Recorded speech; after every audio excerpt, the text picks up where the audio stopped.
Hi, Anthony. Welcome to the Applied Wisdom Podcast. How are you? I'm wonderful. Thanks for having me on. So good to have you. You've just had a book come out, and I think it's super relevant for our audience about a negativity fast. How did you come to write such an interesting topic? Well, I'm gonna have to go backwards a little bit to give you the Mm-hmm. story. I had a lot of trauma in my young life, between, say, I don't know, from birth to 7 when my dad left. My mom was raising 4 kids by herself. It's a relatively tough neighborhood. She was making $4.50 an hour against a draw. And I don't know how she did anything that she did, but she's a miracle for worker for being able to do this with 4 kids. And Mm-hmm. she sent us to Catholic schools for some period of that time. I don't know how she was able to do it. Um, when I decided to play rock and roll, I was a singer from 15 until I was 26 years old. Mm-hmm. At 26, I quit. But at 25, I lived in Los Angeles and I was playing rock and roll out there. And I had a grand mal seizure walking up the steps to my Brentwood apartment. Mm. And the interesting thing about having a grand mal seizure is you're the only person that doesn't know you had a grand mal seizure. Oh, okay. Everyone around you saw it happen, Yeah. and they got an ambulance, and I refused to go with the ambulance because they scared me because they had me locked up inside this an ambulance, and I really wanted to get out because I thought I was being abducted, but Mm. that's just the brain wasn't working. I moved back to Columbus, Ohio, because I wasn't allowed to drive for 2 years. I had 2 brain surgeries, Yeah. one where they glued a giant knot of arteries and veins together.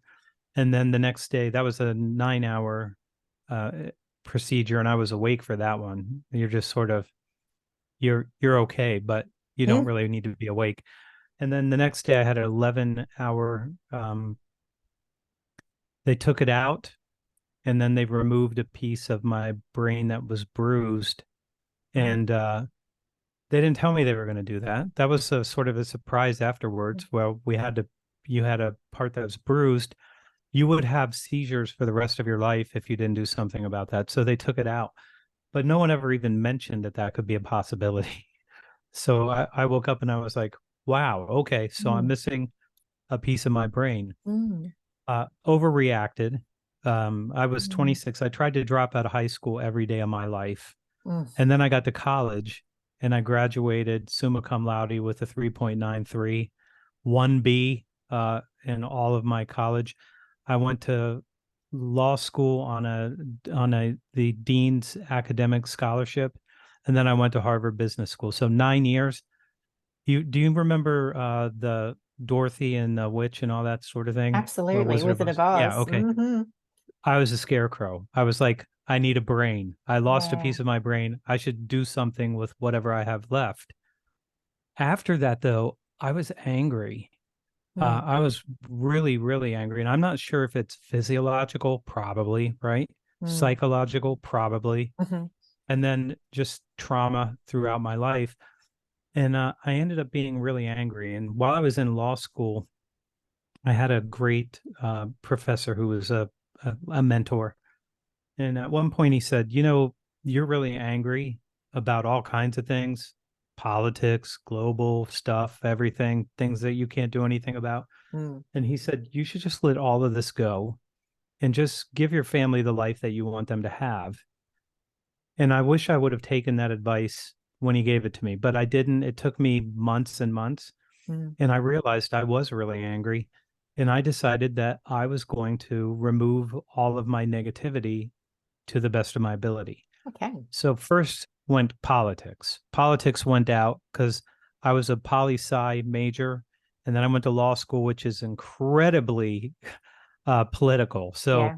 I mean, all you do is argue, and I'm always the one that people wanted to argue with because I'm a libertarian at the time, and I can argue with everybody. So it worked out really well for professors, but not so much for me. Yeah.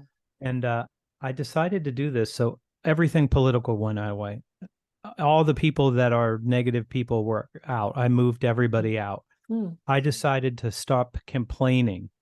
You may not know how much you complain, mm, uh, and most of us don't know, mm, but it's horrible for your mindset, number one, and it also does damage to your relationships. So mm, that's one of the things that's in the book. Like, you have to be really careful with the complaining, and the best thing you can do if you have a complaint is come up with a solution and just do something about it and stop complaining, because you're just harming everyone.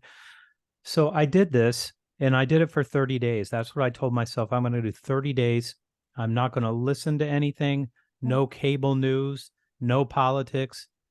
And at the end of the 30 days, I thought, that's pretty good. I mm-hmm. liked it. I'm going to do it again for another 30 days and see what happens. So I did it another 30 days. So now I'm 60 days in, and I feel way better. Yeah. And it's just like I've not been ingesting negativity. Mm-hmm. And then I realized, shouldn't I be putting in something positive instead of that? Yeah. And now I'm going into my third uh negativity fast. So 90 days. And I started listening to Stephen Covey, Mm-hmm. Zig Ziglar, Brian Tracy, Les Brown, all these people who are just super positive people. Mm-hmm. And so I'm only now taking in positivity. And I thought of my brain as like a glass that has, toxic poison in it, Mm-hmm. because that's what I had going in for a long time. And I just tried to blast it out of there by just putting so much positivity in. And then I felt really good, and I'm never triggered now. Like, you can't trigger me. I'm not going to be triggered no matter what happens. If it's political, if it's something that you see somebody do that would cause you to be triggered, I just won't be, because I've been practicing this now for a long time. Yeah. And when you worry about getting rid of, like, something like politics, people always ask me this question. What if something happens and I don't know? You don't have to worry about that. Every other person's going to tell you. You don't have to worry. You'll find out, I promise. Uh-huh. Yes. Really interesting, certainly in terms of, the negativity coming in, because that's become more and more sort of popular, particularly since COVID, just Yeah. trying to block out some of the fear and some of the negativity from outside. But then you're also talking about complaining. And I think a lot of negativity is internal, isn't it? So, particularly how we talk to ourselves. How do we start addressing some of that?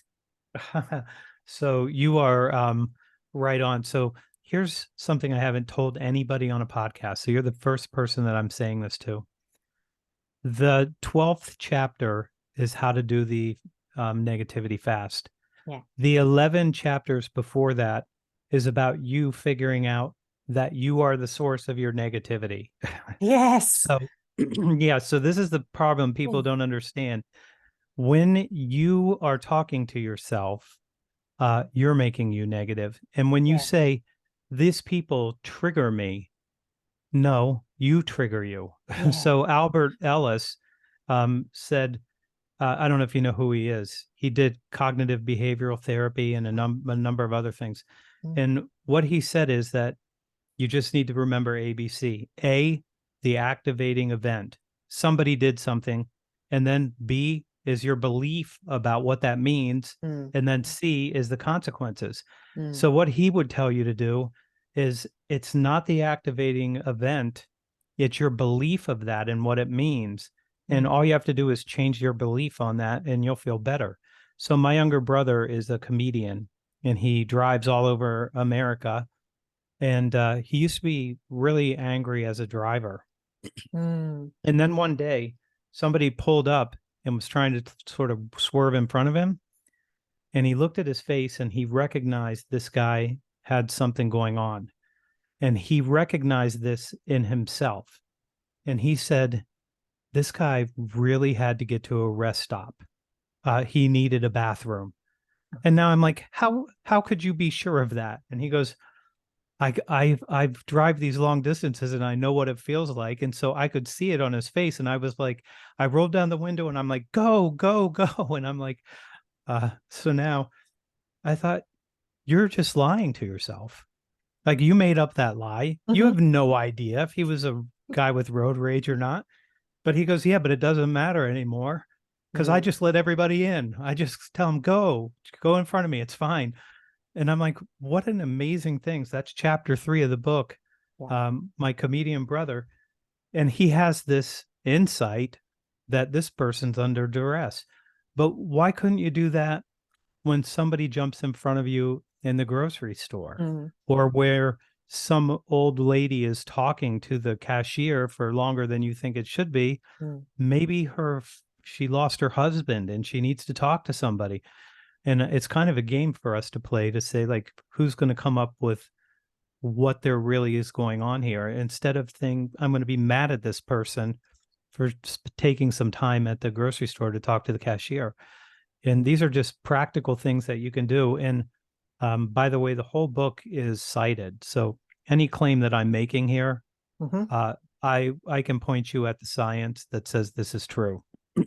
Perfect. Yeah, we do love science. And I love that you've brought it back to cognitive behavioral therapy as well, because a lot of people talk about, you create your reality through your beliefs and all this sort of stuff, but they don't point to a process or something like that. And you've just given us ABC, which is perfect. And it's very much then about the beliefs and your brother's belief that this guy was not Yeah. arrogant. This guy was desperately needing to go to the toilet. Yeah, So exactly. just changing that belief will change his response to it and the consequences of his reaction.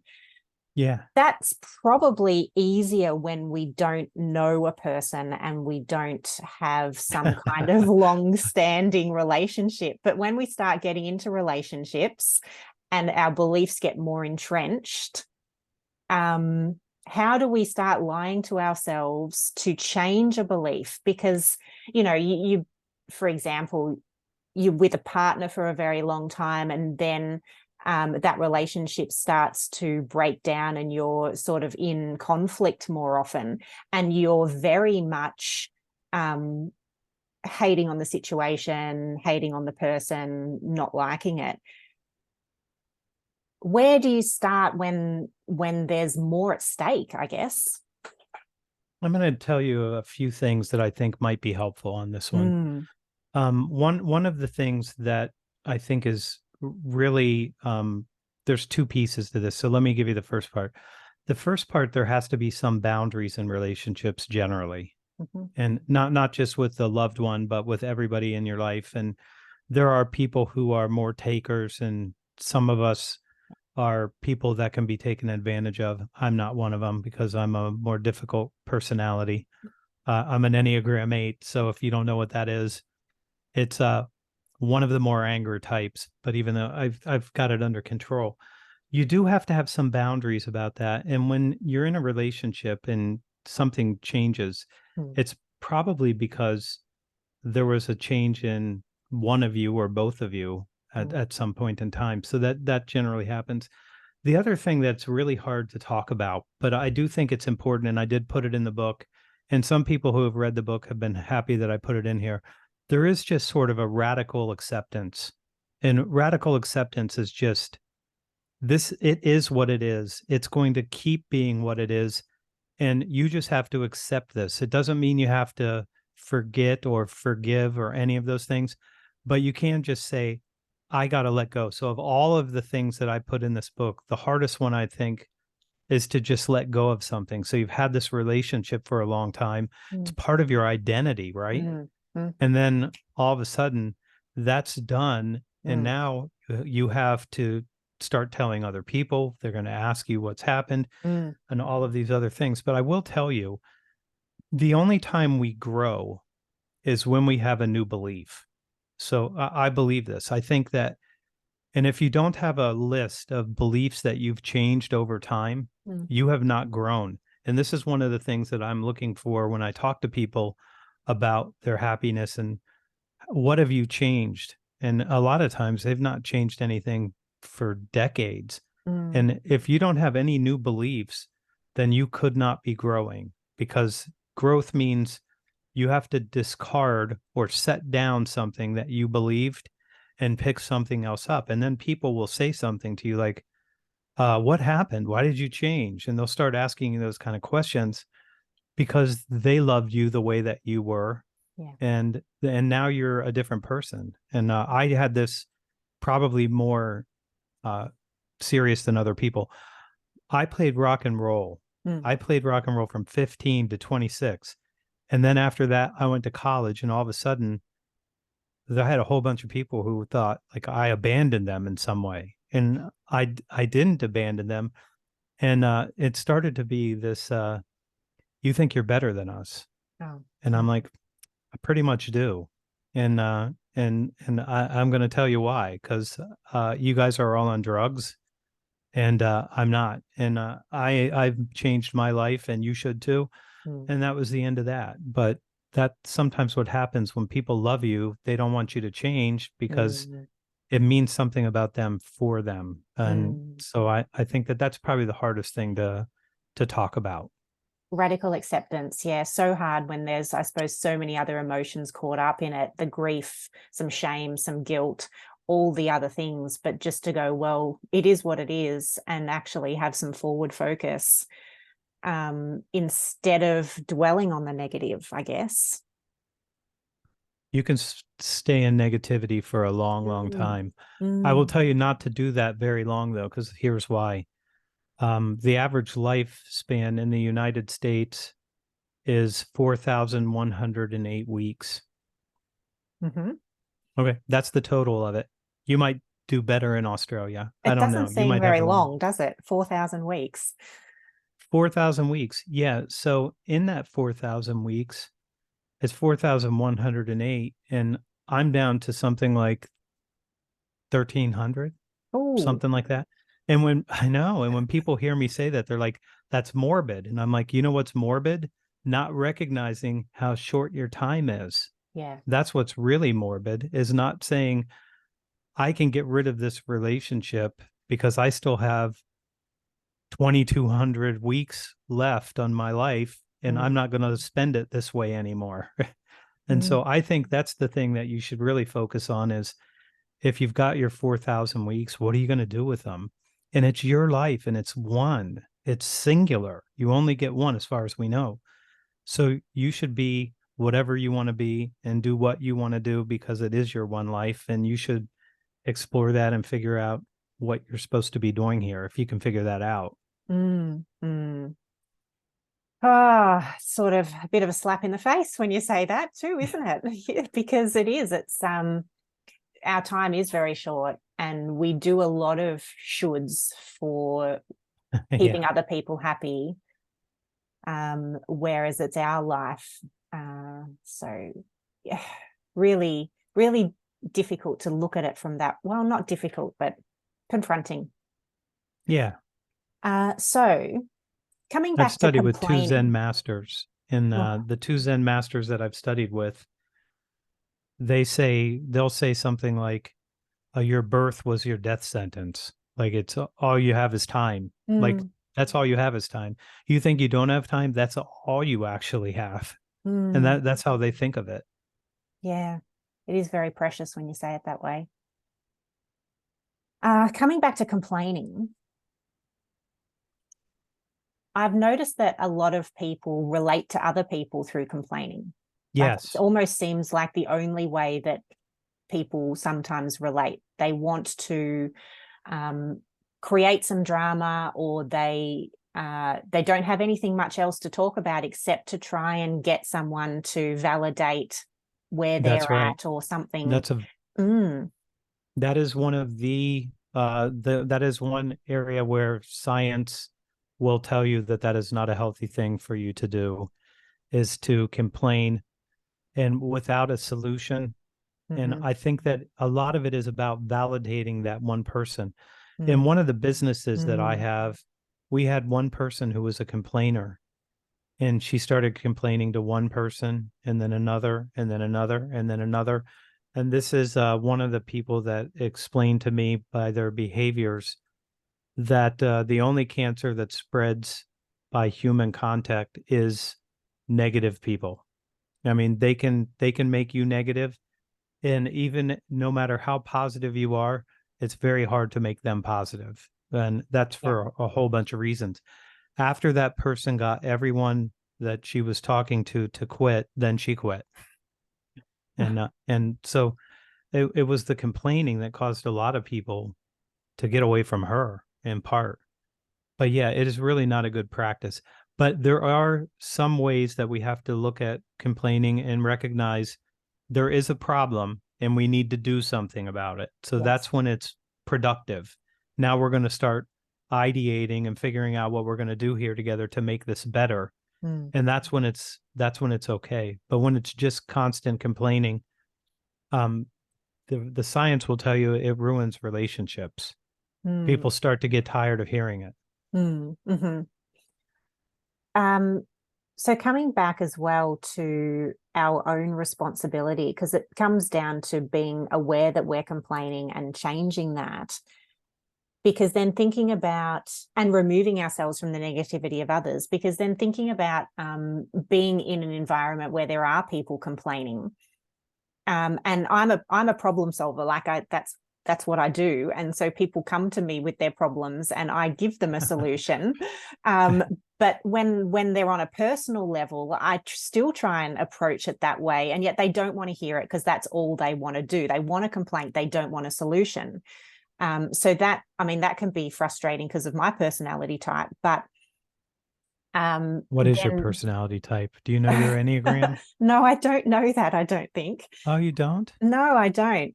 Well, you should look into it. I will. I'll do that. I have come across that system a few times, but haven't dived deep into it. So then I guess more of a statement than anything, but I'd like you to comment on it. We can only be responsible for ourselves and our own complaining and who we surround ourselves by, can't we? We can't take on and try and solve and stop other people from complaining. You can bring their attention to it, but it probably isn't going to make you popular. Yes. Oh, damn. This is back to the 4,108 weeks. Like, have you ever had ice cream before? Sure. Mm-hmm. It's pretty good, isn't it? Yes. Do you have a dog? Yes. Aren't dogs great? So great. Don't you love having a dog? So much joy. What's to complain about? Yes. You got ice cream, dogs, books, and coffee. Yeah. You're pretty much set, right? The sun rises and it's beautiful. Yep. Mm-hmm. Yeah. Mm-hmm. Mm-hmm. Yeah. Yeah. I think the antidote to complaining is gratitude. Good. Now, when you start to study the science of gratitude, it's unbelievable. I mean, the claims are so many that you can't believe it. Number one, it's going to lower your blood pressure. Gratitude, just gratitude by itself, that will do it. It will increase your immune system. Okay, that's two, right? Yep. It will give you better cognitive functions. It will reduce your stress, reduce your anxiety. And if you do it in a certain way, it will get rid of your depression for you. And when you start seeing these claims, you're like, how powerful is this gratitude? Yes. And you have no idea. It's so powerful. I mean, I had to cite a whole bunch of things just to make, if somebody's probably going to look at this and go, that can't be true. It's too many things. That's a lot of things that one thing can do. But it turns out it's really that powerful. There's one thing that you could do. Maybe if the listener wants to do something to start working on their negativity, I can give you something here. Please. There's the father of positive psychology is a guy named Martin Seligman, and he's like top of the stack. And he decided we don't just need to look at how bad people are and give them pharmaceuticals and psychoanalysts. Instead, we should learn to flourish and be happy and figure out how to do these things. So one thing that he did was he had this entrepreneur and they built this website together, and it was called 3 Blessings. So all you have to do is at the end of the day today, maybe I'll be one of your blessings today. We'll see. And all you have to do is write down what went right for you today, Mm. and then why did it go right for you? And you write down 3 of those. If you do that for 2 weeks every night before you go to bed, if you have anxiety or stress or depression, it will disappear. And Seligman said, looking at the data, that it seems to be more powerful than either a psychoanalyst or pharmaceuticals. And who wants to do those 2 things when you could just sit down and write that before you go to bed? And then if you really want to burn this in, Mm. what you do is over time, you go back because you're writing down all the good things that happened to you that day. Mm. And then you start looking back, and all of a sudden you start looking at your journal and you're like, a lot of good things happen for me. Like Yeah. a lot of good things happen for me. And you're starting to beat back the negativity because you have all these positive experiences all the time. But because we have what's called negativity bias, Mm. we have to get through the negativity bias. The negativity bias will tell you you have to be skeptical, cynical. Yeah. You are a cave person from the Paleolithic time and everything's a threat to you. And that's what kept us alive until we got to this point. Yeah. But we're not going to be chased by a saber-toothed tiger or anything like that. And we don't have to go outside and hunt animals that might be hunting us too. Mm. And so that's the part that I think people don't. I don't know that anybody's ever told you that there's this thing called negativity bias. Mm. But now, as I've been doing this, I've started talking to other people. These things that I have in the negativity fast, these practical, science-based, easy to execute, we should be teaching this in middle school. Like we should be doing this way earlier because we live in this environment that I call the AC/DC environment, not the AC/DC that you guys gave us. That's a Mhm. different AC/DC. Um, we live in a time of accelerating, constant, disruptive change. Yeah. And a whole bunch of smart people like Ivan Toffler said, if we don't figure out how to handle the rate of change, we're going to have a massive adaptational breakdown in society. Yeah. Guess what? We're there. Happening. Yeah. Yeah, it's happening. And he said that in 65, Mm. 1965, he said that. Hmm. And so this is where we are now. And this is what caused me to say to my publisher, I need to write this book now because this is the book that people need. And Yeah. it will help them. You're so right. I didn't realize that it could be that simple and fast. 2 weeks for such huge benefits. I'm definitely jumping into those citations to have a close look because that's such a simple practice. And yet, why can so many people not stick to something so simple? Why do we love our own negativity? I don't know. I have spent a very, very long time getting rid of other the negative things and being Mm. so grateful for this life that I have. Mm. I get to do what I do. I love what I do. I love helping other people like you. I'm a problem solver for a lot of people as well. Mm. And I just think you just have to work very hard on the gratitude part and just remember every single thing, even the negative things. Like I went to college after brain surgery. Yeah. That was never my plan. Mm. I'm supposed to be wearing leather pants and playing rock and roll still, but that didn't happen. But it is what it is. It's your one life, and I do think that people should try to be as grateful for all of this. So I'm grateful for my dad leaving. Mm. I was Mm. liberated as a human being at 12 years old. Mm. He left when I was 7, but at 12, I did everything that I wanted to do with no circumstances that caused me to do anything otherwise. I was working washing dishes at 13. I was a reckless kid, but I was liberated so young that I would never trade that back. And I tell him that on that Father's Day. I say, I love you, but I'm really happy you weren't around.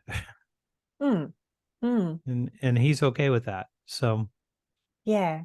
And I guess, well, living with regrets is just another form of negativity, isn't it? So we have to be grateful for where we're at because we're at where we're at for a reason too, aren't we? So yeah, look, you don't know when you're getting your brain surgery No. that you're going to end up doing 9 years of higher education. Like, Mm. you don't think that. Mm-mm. You think, nice telling me about the brain being cut off afterwards. but Yes, but yes. Dr. Tu was not known for his bedside manner, but he was the one person I asked one question. I said, "How many of these surgeries have you done?" And he said, 3,000. And I said, "Okay, that's a lot. That's a lot of skulls to open up." So I was happy with that answer. Yes, in safe hands.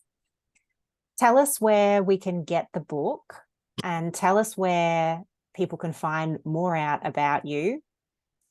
Okay, Um, this is the book. Wonderful. It will be on Amazon. Yes. You'll be able to get it there. I don't know where else you could get it in Australia. I don't know your bookstores. Mm, mm. You could probably Amazon's ask them to fine. order it though. Yeah, Yeah, that's Amazon will right. work. Yes, And Amazon if works. my I'm a sales guy, so I have a link that is thesalesblog.com, Yes. and I write there every day. Hmm. I write 1,000 words at 4 o'clock in the morning every day, and I publish every single day. And if you don't need that, then you can just go to LinkedIn. LinkedIn is another great place to connect to. Perfect. Good. We'll pop those links in the show notes as well. And there's at least 2 weeks between recording this and it coming out live. So I'll be able to report to everyone how I go with the 2 weeks of doing my Oh, gratitude every good. night. So I'm And you going to know do what? it.